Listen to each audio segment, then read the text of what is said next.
Hi, and welcome back to the podcast. I'm Simi Lana, and this is the Judaism from Within podcast, where we are dedicated to developing and articulating the works and the insights of Rav Samson Raphael Hirsch to the modern mind and the modern ear. We're working our way through his magnum opus, Chorev, Mitzvah 48 in the category of justice, Mishpatim, and we have the most iconic expression of justice. Weights and measures. Lady Justice is holding scales, because scales have to be balanced. If scales are imbalanced, it's an expression of injustice. If I have two people before me and I give more weight to one than the other, I am not expressing justice. I'm not infusing the situation with justice. That is the job of a judge. In a grounded way, how is that lived out in our daily lives? In business. And what is the most iconic expression of this? Weights, measurements, counting. This mitzvah of don't have imbalanced weights is a root principle that emerges throughout our lives, both on a practical level, but also on a more philosophical level. As I said, weights and measurements are the expression of justice. Because when a person looks at you, you think they're expressing justice, because they're balancing out the scales. So let's bring it out. When a person sells you a pound of flour and they put the weight of a pound on one side and they weigh up your flour on the other and it comes out equal, I perceive them as being trustworthy. But if that pound isn't really a pound, it's got a couple of grams off, what I perceive as being justice is actually a lie. And the way Rav Hirsch describes this is that it expands out to life. When I am dealing in business and this, let's call it this idea of weights and measurements, we expand it throughout my business life. When I am confronted with the opportunity to express myself to a client, a customer, and I could tell him one thing, he would believe me, he would assume I'm telling the truth, but I have a way of being dishonest. I am being a faulty judge. I am having the ability to give balanced measurements, and I am choosing not to. I'm taking that the way I'm supposed to mirror HaKadosh Baruch Hu. I am supposed to act with justice. Having imbalanced weights is the absolute antithesis of that. And it's like a very heavy idea because so much weight is put on it from the point of view of the Torah. Chazal have the harshest things to say to someone who demonstrates this out in their life on so many levels, and we can see why. It condenses so much about what the Jewish people are, so much of what the Jewish people are proclaiming to the world, projecting it one way, but in reality it's toxic and there's a decay there. A person who lives his life out without being honest in business, that's the antithesis of what it means to be a Jew. In Parashas Vayikra, where this idea is being discussed, it gives it in general terms, at the end of the laws of holiness and becoming a holy people. But at the end of Devarim, where it discusses Amalek, the people who are the very antithesis of the Jewish people, just before that, the closing, the bookend of that section of laws, is about having imbalanced measurements.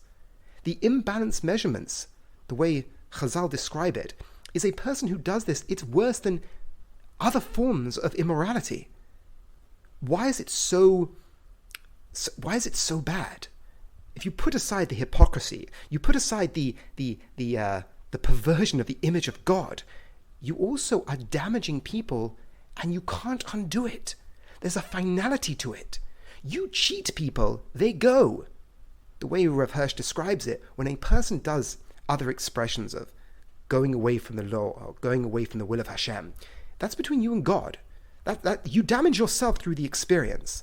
If I do something that I divert myself from the moral law, I damage myself. I damage my relationship with God. But if I cheat, it's like, I think the metaphor is like feathers in the wind. You can't draw them back in. It's out there already. What you've done is spreading to the world and you can't draw it back. So I know it's a bit of a negative or difficult idea to incorporate, but I suppose the positive spin on it is that yes, weights and measurements are the expression of justice, and a person who has imbalanced weights is acting in a way on so many levels to the furthest extreme away from what a Jewish person is supposed to express. But then again, look at it from the positive side. When I am confronted with the possibility of imbalancing weights, every time I do a job, I have the possibility of not telling the truth. But then again, I have the possibility of acting with justice.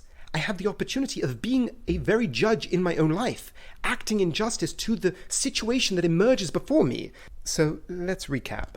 We're talking about measurements. There's a command, don't have imbalanced measurements. And we draw it to a deeper concept, that idea of justice. When I have before me weights, metaphorically or practically, I have before me weights and I have the opportunity to imbalance them. I have the opportunity to give in to that temptation to skim a bit off the edge, off the top, to take a bit that nobody will know. And I act with justice. I mirror God in my own life, in my interactions with other people, and that makes God my God. It's the iconic expression of a Jew. As I said, we parallel this with Amalek. What was Amalek? Amalek was all about power over morality. The only truism for an Amaleki was the sword. The antithesis to that were the Jewish people. It was not by the sword, but by God's Spirit.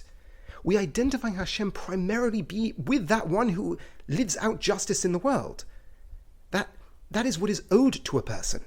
We live that out in our lives when we act with justice.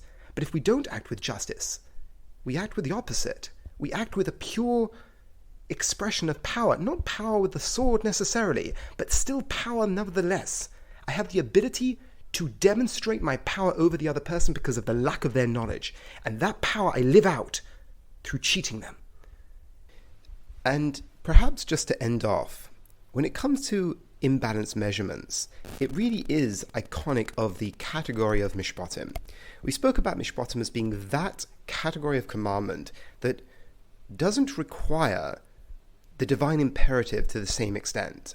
Obviously, that's involved as well, but unlike chukim or eidos or avoida, the other categories that we're going to discuss, mishpatim I know, because I know what it means to be human and you are another human being.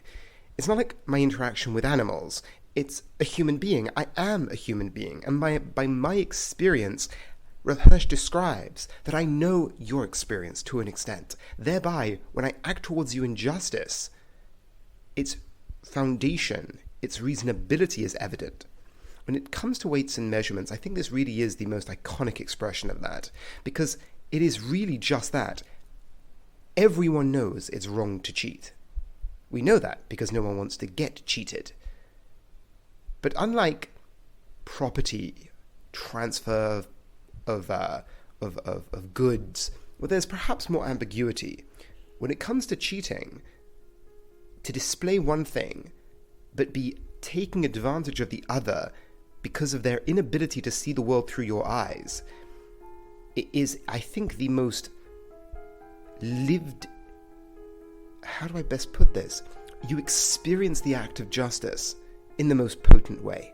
And that's why Rav Hirsch says that you have the opportunity in these situations to act as a judge, which is the personification of justice. So, on that note, as always, have a wonderful week and a wonderful upcoming Shabbos.